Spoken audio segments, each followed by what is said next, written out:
Hello বন্ধুরা, কেমন আছেন সবাই? আশা করি সবাই ভালো আছেন, সুস্থ আছেন।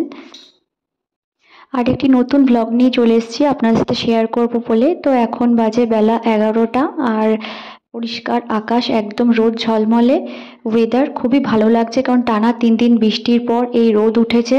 আর এই যে শ্রমণের কিন্তু ব্রেকফাস্ট হয়ে গিয়েছে, এখনো কিন্তু ওর খেলনাগুলো নিয়ে খেলা করছে। আর এই যে সাইকেলটা, ওকে স্নান করিয়ে লাঞ্চ করাবো। তো আজকে লাঞ্চে রয়েছে ভাত, ফুলকপি আলুর তরকারি, মাছের ঝোল আর ডাল। এখন সময় হচ্ছে বেলা 12টা আর আমার শ্রমণকে স্নান করানো হয়ে গিয়েছে। এই যে খাবারও আমি রেডি করে নিয়েছি। লাঞ্চ কিন্তু ওর হয়ে গিয়েছে, এখন একটু খেলা করছে এই পাখিগুলোকে নিয়ে। লাঞ্চ করতে কিন্তু খুবই সময় লাগে, প্রায় আধ ঘন্টা থেকে 40 মিনিট কিন্তু লেগে যায়। একটু এখন এগুলো নিয়ে খেলা করবে, তারপরে ওকে একটা লেবু দেব। এই যে লেবুটা কেটে নিয়েছি। মৌসুম্বি লেবু খেতে কিন্তু খুব ভালোবাসে, এরকম করে কিন্তু আস্তে আস্তে করে নিজেই খেয়ে নিতে পারে।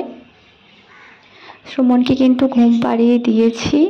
তো এখন বাজে প্রায় 4:30 আর ও ঘুম থেকে উঠে গিয়েছে। আর ঘুম থেকে উঠে কিন্তু এখন একটু টেডি নিয়ে খেলা করছে।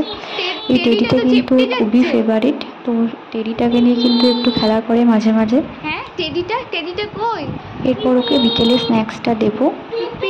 তো তোমাদের যদি আমার এই ছোট্ট ব্লগগুলো ভালো লেগে থাকে তাহলে অবশ্যই কিন্তু চ্যানেলটাকে সাবস্ক্রাইব করে পাশে থাকবে। দেখা হচ্ছে পরের ভিডিওতে। Till then tata and thanks for